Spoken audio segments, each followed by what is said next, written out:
Usichague kazi, kazi ni kazi.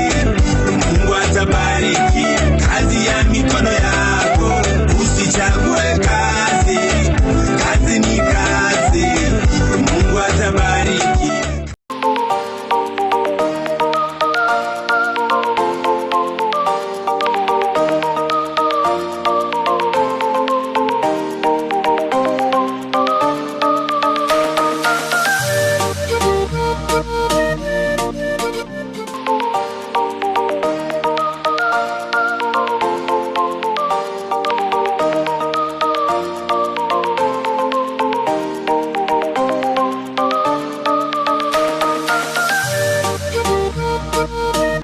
Usichague kazi, kazi ni kazi. Mungu atabariki kazi ya mikono yako. Usichague kazi, kazi ni kazi. Mungu atabariki. Pengine utueleze kwa majina, unajulikana kama nani? Okay, mimi naitwa Joshua Odhiambo Otieno. So haya ndo majina yangu. Joshua Odhiambo Otieno. Pengine Joshua ni nani? Najua kuna watu wajui Joshua. Joshua ni nani? Okay, Joshua ni mzaliwa Nakuru na kwa sasa Joshua ni architect. Yeah. Architectural technician. Yes. Pengine Joshua ni mzazi, Joshua ni baba. Joshua ni mzazi. Baba, kuna mke mmoja, watoto wawili, Bilden na Prince. Yeah. Nimefurahi tumefika katika ofisi yako. Na pengine unaweza tueleza hii kazi ya architect ulianza lini? Okay, yangu imekuwa safari ndefu. It has been a journey because things were not good on my side. Sasa imeanzia mbali na bado niko kwa hiyo safari inaendelea. Nilianza kitambo. Hii kazi nilianza after tu nimemaliza form 4. Nikaaswa hapa na pale vitu havikuingiana. And then a friend of mine of which I still respect him a lot. So hatukuachana kwa uzuri, but he was called Mutali. Mutali introduced me into the field. So nikakuja sasa ile katika kumsaidia kwa kazi ofisi hapa na pale tu, siku hata nimetrain anything. Then hapo ndo gain interest. So after gain interest, nikataka kabisa sana kujua hii kazi. Actually mimi nilianza kuchora hata kabla sijaenda shule, because gain interest, nenda nafanya research zangu, naangalia kwa internet nini na nini. I do a lot of research in terms of design ya buildings, sustainability and everything. So with a lot of things. So hiyo kusoma kwingi, fanya research sana, and then sasa nikapata interest. Then from there sasa nikaona niache sasa masomo, niongeze sasa masomo. Yeah. Pengine Joshua unaweza tueleza nini ilifanya kwa inspired kuingia katika hii field ya architecture? Okay, mimi kwanza nilikuwa mdogo nilikuwa napenda mambo ya uchoraji sana. Mimi am just artistic. I'm artistic. So nilipenda sana mambo ya uchoraji. Hata mzazi wangu alikuwa ananieleza. So there's a day hata my mama alikuwa ananiambia, unajua hii kuchora ulianza kitambo. Actually that one hata saizi ninaiona kwa mtoto wangu. Au vijana wanachora sana kwa nyumba. So tunasema ni cuticle, it is inborn. So nilianza nikiwa mdogo, but along the way katika tukiwa shule, unajua unafika at a certain point unataka tu kufanya something else. So mimi I was into mass communication. But sasa sikupata nafasi, sikupata hiyo chance kwa sababu sikupata mtu kunisupport.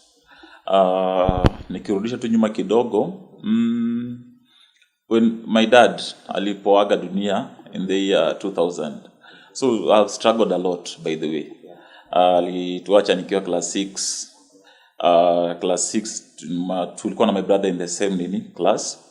So ikabidi mimi niachie my brother aende asonge mbele, mimi nikabaki. So katika ile process brother yangu kuenda akasonga mbele akamaliza, alienda, school fees hakuna. So ilibidi repeat 4 times. So ile time yenye mimi nilikuwa nafasa niingie nilikuwa sana maliza form 4, ndio time yenye sasa mimi niliingia form 1. Because nilienda class 7 nikarepeat class 7, nikarudi nikarepeat class 8, nikafanya class 8 tena nikarepeat. Mimi nimefanya class 8 twice KCPE. So nilifanya twice KCPE because nilirepeat kwa sababu bro hajaenda shule.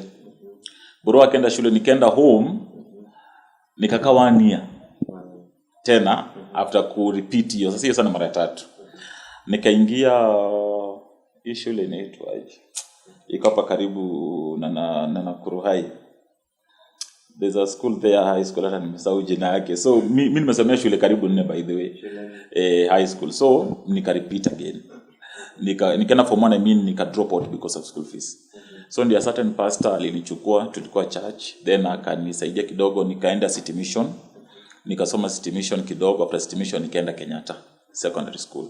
Sasa kutoka ile unajua sasa hapo ambitions zina change. Unajua katika ile masomo unaona hii ndio field unaweza taka kwa sababu unaona labda watu wako kwa television na nini, nataka kufanya mass communication bla bla bla, lakini Mungu alikuwa na plan yake. So Mungu alikuwa na plan yake, nikajikuta sasa ni kama tu Mungu mwenyewe alinirudisha because when that guy, a friend of mine, aliniita, so nikaingia kwa hii field, then nika realize kumbe kuna kitu ilikuwa ndani haikuwa imechipuka. Unajua ni vile ukikuwa exposed to a certain environment ndio utajua kumbe ninaweza fanya hii kitu. So hapo ndo niligain interest na ilianza tu tuseme tu yangu tu ni kama it was inborn because most of the things hata nilianza kufanya I've been with so many senior architects, but an architect can look at my drawings anasema wewe unakaa kama mtu, mimi nilifikiria ulifanya degree. Na hata hiyo degree mimi sikufanya. Ndio sasa bado niko kama masomo na kuendelea. So ni Mungu tu, tuseme ni Mungu kwa sababu ni Mungu ndio amepangia watu. Yeah. So in other words, umekuwa kwa hii field for how many years? For how many years? Give it 5 years. Yes, sasa ile sasa nikianza hiyo baby steps pole pole up to now sasa is 5 years. But sasa ile sasa kushika sasa field vizuri, give it around 2 years. Hapo ndo sasa nikatengeneza sasa foundation vizuri kabisa. Ndio sasa nikajua how things are running in this field, bla bla bla bla, mambo ya sheria, laws ambazo zina govern now the field and everything. Plus sasa ukiongeza na masomo. And do you normally work alone ama kuna employees? Okay, this is what we do. We work as a team. We work as a team because me, I'm an architect, tuseme too, because I'm doing architectural drawings. I have friends who are structural engineers. I have friends who are QS. Nilikuwa tu kwa this same building. Actually, this office ilikuwa nafaa tukuje. I was up at 3rd floor hapa chini with my very good friends like the engineer Mburu, engineer Ngare. Sasa it happen, mimi nilitaka ku-expand. Unaona? But it is like my vision I inge carry everybody how wakukuwa ready to move on. So I came up here. So for now I have a certain engineer ayuko saizi iko Nairobi because there's a project and a follow up in Nairobi kwa sababu tuko na client school. So he's the one that I am with here. So hapo ndo sasa tumeanzia pole pole, but kuna other plans are coming in, but in terms of wafanyakazi I have a team wa field. Unajua sasa wakai kwa ofisi kama sasa iko na wengine wako site wanajenga wakai hapa. So hapa tu ni mambo tu ya management na mambo ya designs mostly. Sasa hapa kwa ofisi tu ni mimi and that engineer na those other 2 engineers friends of mine. Umetaja Nairobi, yani unamaanisha hadi Nairobi naweza kuja Nairobi nijengewe nyumba? Kama sasa hizi siliko hata na project na Nyuki. Niko na project na Nyuki, ingine inaendelea Migori. Yeah. So mimi I'm all over. I'm all over because technology imetusaidia mambo ya internet and everything. So tuko na hizo Facebook pages and blah blah blah. Sasa utapata clients wanakuita because mtu ataona kazi yako, akaangalia design, anapenda, anasema I want something like this. So that sasa inaturahisishia kazi. Then tuna agree, alafu tunaenda back kwa site. Tuenda tunafanya site visit. The first site visit ni mambo ya site viewing. Unaangalia direction ya sand, direction ya wind, unaangalia topography, the type of soil. Sasa ndio unamwambia hiki tunataka kujenga inaweza jengeka hapa, ama ile design ulikuwa unataka, na pia unaangalia shamba yake inatoshanaje, kwa sababu mtu anaweza kuwa iko na ambition ya kutengeneza kitu kubwa but ka plot ni kadogo, na tuko na sheria yenye ina govern pia mambo ya design. Kuna setbacks, lazima uache some space from the perimeter wall mpaka kwa nyumba. Kuna hiyo nini lazima uache so that in case ya fire and everything kutakuwa na safety routes za watu kutorokea. Yeah. So kuna maboy maybe unapata msee amepata do, but sasa ile design ya kwanza, the first step ya kwenda kujenga inakonga shida sana for a lot of people. Unaweza ambiaje wase kama? Okay, in terms ya you mean mtu ile kwanza kujenga? Sasa the first step. Okay, actually says we have a very serious issue in this country. Because I hope umeona mambo ya buildings zinaanguka hapa na pale. So to me it will be my advice kwa developers, kama unataka kujenga, iwe ni nyumba ndogo, iwe ni nyumba kubwa, as long as it is a permanent structure, make sure you involve an architect. That architect, for example, sasa kama mimi mkikuja hapa, I will guide you nikwambie hii structure yako kama itahitaji structural engineer kama ni ya ghorofa. Alafu also ninakwambia kuna QS, na pia ninakwambia kuna mechanical engineer, na kuna pia electrical engineer. So all these guys lazima wa come in. So mtu akitaka kwanza kujenga, sio tu kwenda na kwanza kujenga na kununua tu materials kumwaga na kuita fundi. Fundi ako na experience ile ya ujenzi, lakini fundi yako hana technical know-how ya kujua nyumba itasimama aje. Kuna bearing capacity ya mchanga, the bearing capacity of the soil. Lazima pia that one put in mind. Fundi, for example, nimeona watu wengine wanaunda nyumba kwa black cotton soil. Tuko na black cotton soil, which is the worst soil. It is bad, hiyo mpaka lazima ichimbwe yote. But sasa unaona usipo involve our professionals kwa hiyo process, then hakuna kitu utakuwa unafanya. Na nyumba yenye unajenga ni pesa unatumia, na kujenga si rahisi, it is a lot of money. Alafu sasa ukuje una waste, unapata nyumba yako inaanguka. That's unaona those cases. Ni lazima kwa hiyo process yote watu wakuwe involved, so that you make sure you are doing the right thing.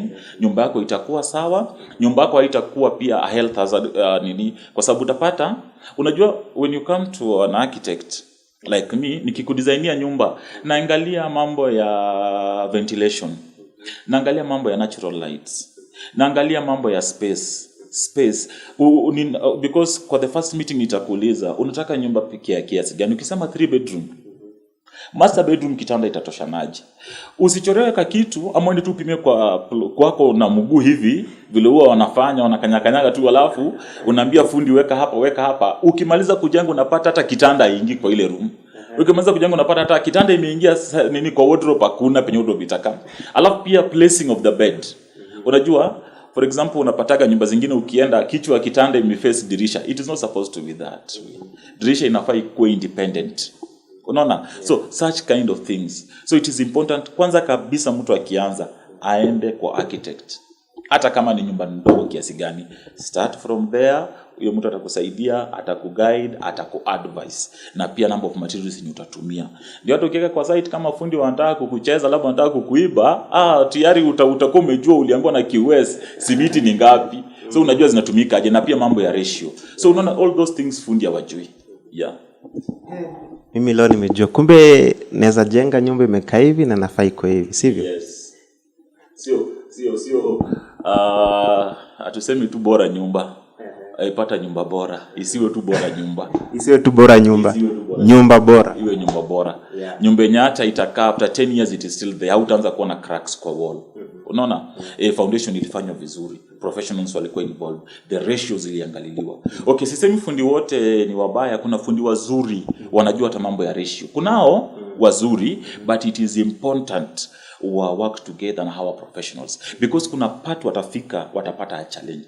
Mwenye tu ataweza kuamua wakati basi amefika mwisho ni hawa professionals. Yeah. So in other words, what you're meaning, kuna steps lazima mtu afuate. Kuna steps ukifanya construction. Kuna steps lazima mtu afuate. Number 1, ndio umesha uko na idea ama uko na pesa unataka kujenga. Number 1, kutana na architect. Architect atakuchorea. Kama ni nyumba tu the bungalows hizo zenye azisiyo za ghorofa zake, structural engineer, structural design or drawings, huyo engineer hatakuwa involved hapo. But QS, quantity surveyor, atakupatia hesabu hiyo nyumba yako itagharimu nini, itahitaji materials kiasi gani. Hiyo ni kazi ya QS. Mechanical engineer atakusaidia mambo ya, for example, kama mambo ya water pumps, bla bla bla. Unaona mambo kama za, for example, mtu unapataga mwingine unakuwa na zile water tanks za chini, hizo za underground water tanks. Yeah. So what advice in that, mambo ya fire extinguishers, vile pipings zitapita, mechanical engineers na sasa hao na electrical engineer watakusaidia kwa hiyo. Because alafu sasa ukishatoka ukishamalizana sasa na wao, plan ikishachorwa, from there inafaa ikuwe submitted kwa county for approvals. County wakupatie license, ya kukuruhusu, wakupatie kibali ya kwamba wameapprove ile plan. So wakishakupatia hiyo plan, wameapprove, saizi pia unairegister na NCA, National Construction Authority. Sasa hao wanakupatia permit. Sasa au kazi yao sasa ni kuconfirm hii plan ilichorwa vizuri, consultants ndio, because ukienda kwa portal ya NCA senye unafanya registration ya project, kuna pia consultants lazima wakuwe pale. The project architect, the project engineer, wote lazima wakuwe pale. The quantity surveyor, wote lazima wakuwe pale. Sasa ukishaweka pale, sasa NCA wako sure, okay, hii project vile inafanyika, hawa ndio mwenyewe the developer, hawa ndio consultants. Consultants ni hao wakina architect, engineer, wakina surveyor, quantity surveyor, wote wako pale. Sasa wanajua now hii project yako itakuwa safe, haitakuwa na issues. Yeah. Sasa after that, na uzuri wa kupeleka nyumba, uzuri wa kupeleka advantage ya kupeleka plan yako iende for approvals kwa county ni hii.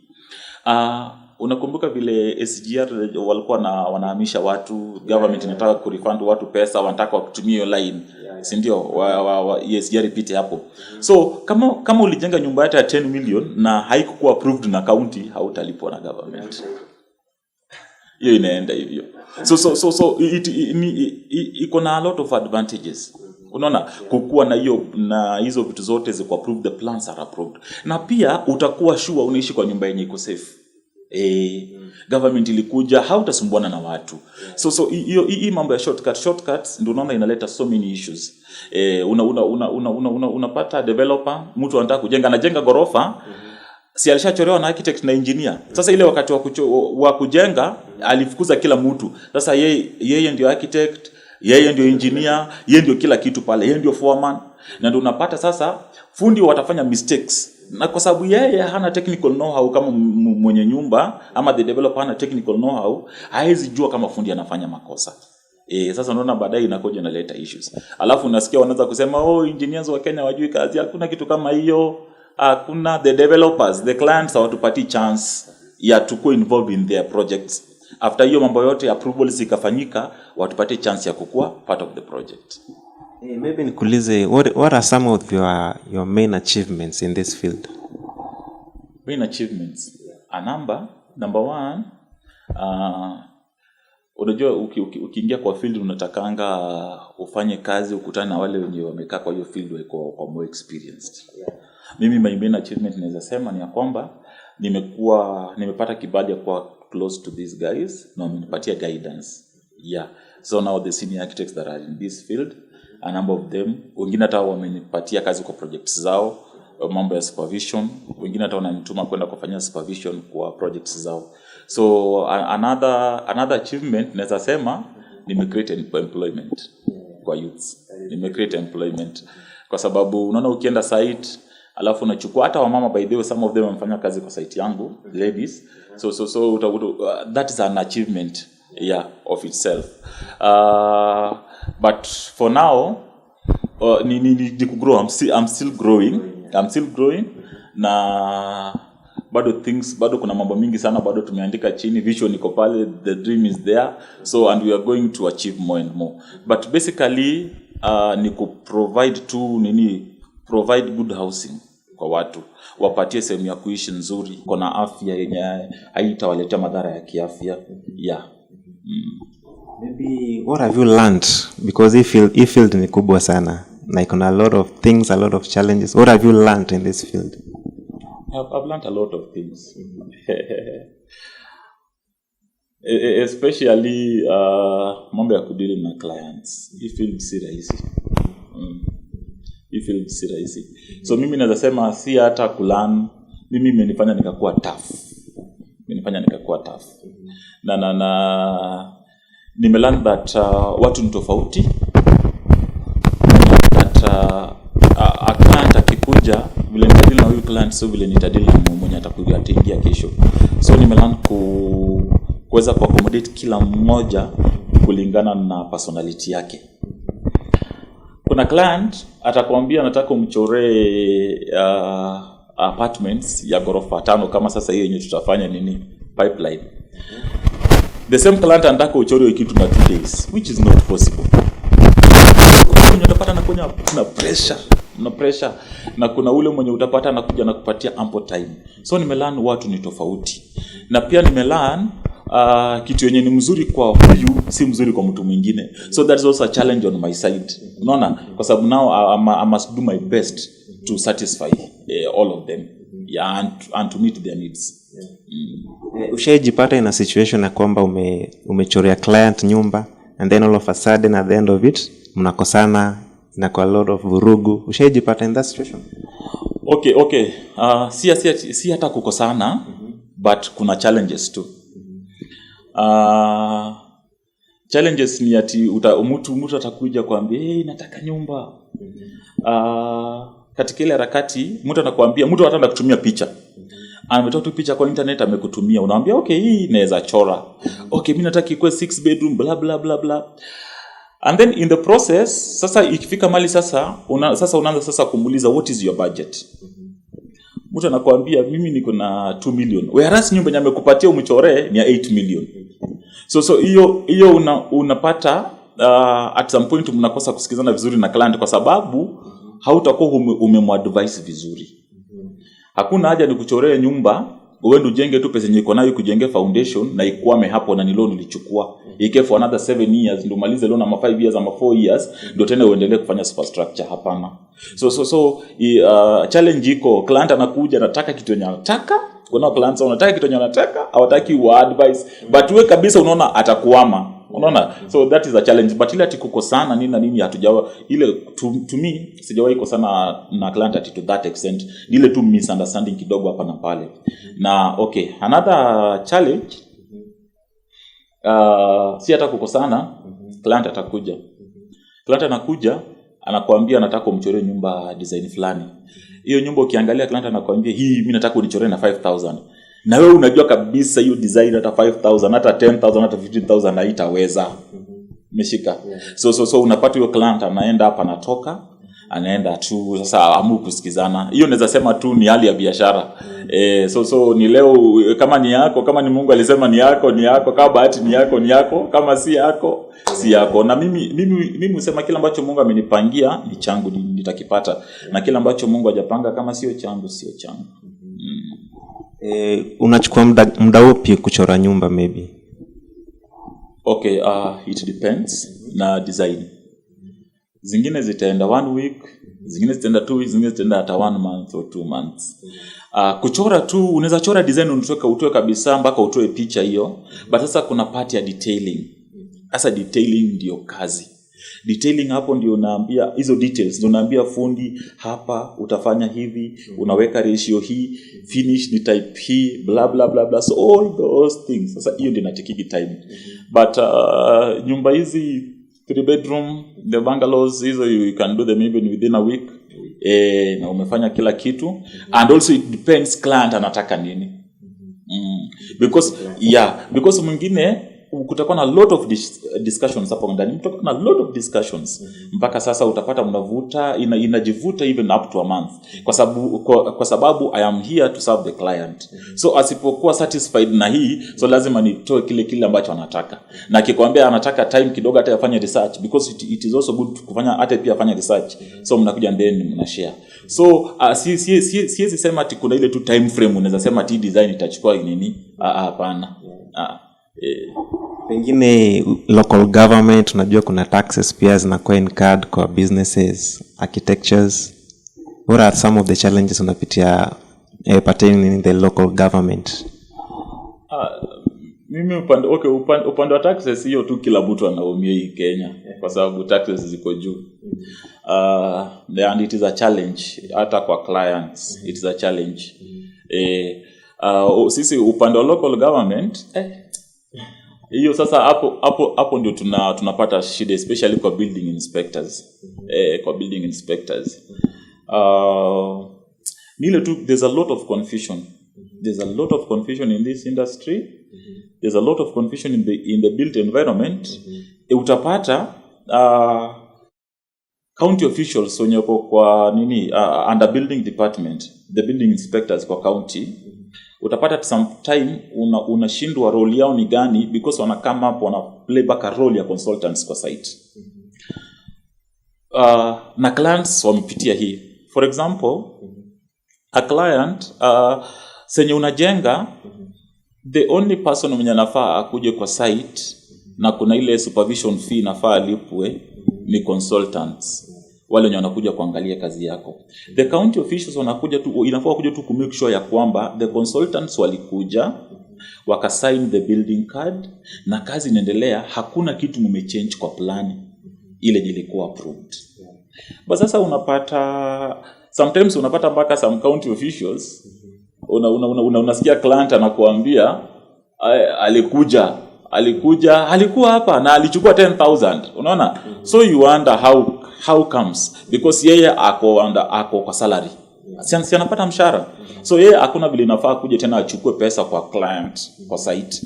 Consultants wale wenye wako kwa hiyo, the project consultants wenye wako registered, wenye wako kwa hiyo ni board ya NCA. So hiyo board unaonanga wanaweka hapo nje kwa projects. So hao ndio inafaa wakikuja wameagree na client, kuna fee yao, because hao wana practice privately. Umeshika? So hao wako under salary, sasa hiyo ndio kazi yao. Lakini watu wa NCA akuja hakikisha ya kwamba sheria zao zote zenye wameweka kulingana vile project inafaa iende iko. Mambo ya holding imefanyika, mambo ya safety iko and everything. So NCA pia afaa kuja chukue pesa. Wakipata project iko na shida, inafaa waandikie one client. Na waandikie client barua, wamwambie ama hata wafungie hiyo site kwa muda ndio mambo yarekebishwe. Lakini sasa unaona hiyo ndio pia ndio shida ambayo tuko nayo. Ndio maana hata buildings zinaanguka, because unapata client alienda akaanza kujenga ignore consultants. Alafu the county guys wanakuja tu kwa hiyo project, kazi yao ni kuchukua hongo na wanaenda. NCA guys watakuja kwa hiyo project, kazi yao ni kuchukua hongo na wanaenda. Alafu so hiyo nyumba hakuna consultant, hakuna mtu anaangalia quality. Umeshika? Kwa sababu unao tu mostly aim yao ni pesa, and these things it is happening, iko tu ina happen kila mahali. So kuna a lot of confusion hapo ndio kwenye county kiingilia waone wa involve consultants, by the way. Wa involved the private practicing professionals kwa the built environment. Wa involve, waongee, wajue hawa wanafika wapi na wanafika wapi, na pia clients wetu wakuwe sensitized. Our tuition is sensitize watu, the clients, iwaambie huyu inafaa kwa project, lazima ikuwe hivi. Unajua sasa hizi vitu hazikuwe enforced. So hiyo ndio challenge yenye tuko nayo. Nimesikia umekuwa na a lot of challenges na umekuwa pia na a lot of experience. Kuna vijana maybe wamemaliza shule, wengine ni graduates na wako tu mtaani wametulia, no one is creative. Unaweza waambia nini ukitazama hii kamera? So wewe umesoma. Okay, mimi advice yangu kwa hao wenye unasema maliza shule kuna degree na wamekaa pale nyumbani, iwe ulifanya architecture, iwe ulifanya civil engineering, mechanical engineering, ama mambo electrical engineering. Okay, hii field iko na challenge, but saizi ni kujituma. Hakuna employment Kenya. Hakuna employment. Saizi ni kujituma. Because hata government wakisema wata-employ youth, wata-employ kila mtu. So usikae nyumbani ukangoja clients watakuja ati sasa wewe ni engineer. Unajua kuna hiyo tendency, sasa mimi ni graduate, ninangoja tu nikuwe registered kwa registered na board and everything. Hapana, hiki tu lazima you work hard. Find a way. Technology is there now. Kuna social media. Just market yourself. Find a way ya kutafuta pesa. Find a way ya kupata clients. Alafu pia kitu pia nimerealize, ukitoka shule hauna experience, it is good ukikuja hata na hiyo degree yako, nyenyekea kuwa chini ya mtu. Kuna mtu hata amefanya diploma in architecture, diploma in civil engineering, lakini ako na experience juu amekaa kwa field. So nyenyekea, hata kama wewe uko na degree, kaa chini yake, atakufunza, utapata experience, na hiyo itakusaidia. Ukipata ule uzoefu sasa itakusaidia kwa mambo ya biashara and everything, and also learn from other people. Kama akuja uangalie huyu anafanya nini ndio anapata clients, just talk. Unaona, learn. Ukuwe tu open kulearn, na pia usikize tu. Mimi naweza sema tu usikize. Okay, nimeona watu kiburi naye inawamaliza. I'm sorry to say this, but it is there. So youths wetu watulie tu, ujitume kabisa, just market yourself, but sio rahisi. Usipojituma hii bwana, lazima utoe jasho bwana upate ka kitu, si rahisi. Hata mimi it wasn't easy. Wewe ni shahidi, umeniona. It wasn't easy. Yeah, mpaka pale nimefika hapa. Josh, even as you wind up, unaweza tueleza where do you want to see yourself in the next few years? I have programs because I'm not only seeing myself and the company kumbotia ujenzi peke yake. I want also to venture, but zitakuwa related na ujenzi. So in the coming, I would be happy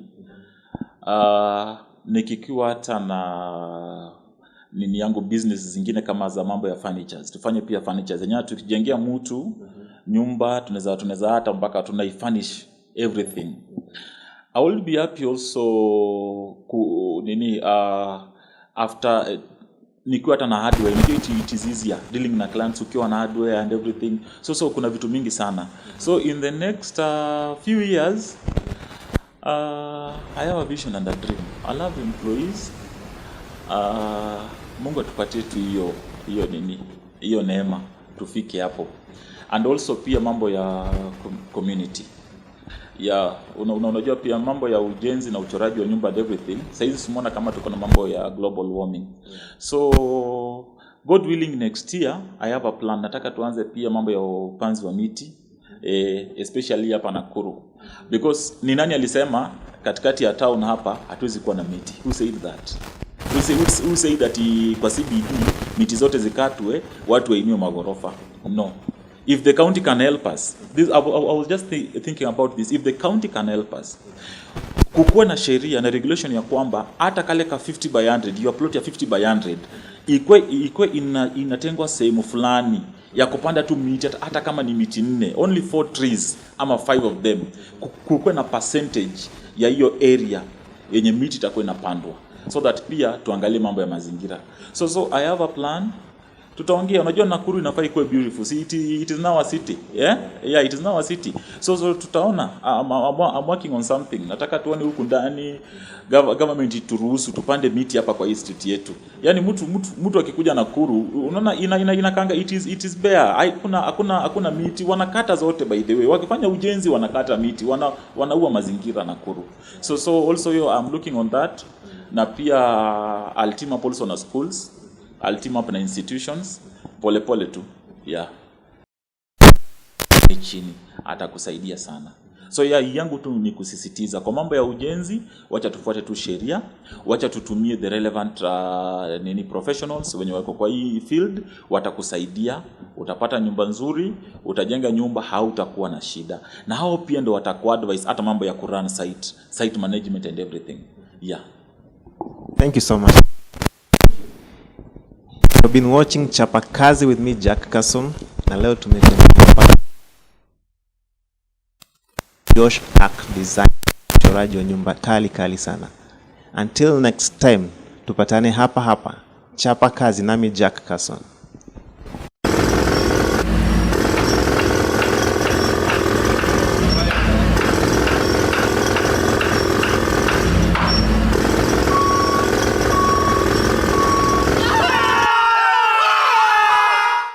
Sichague kazi.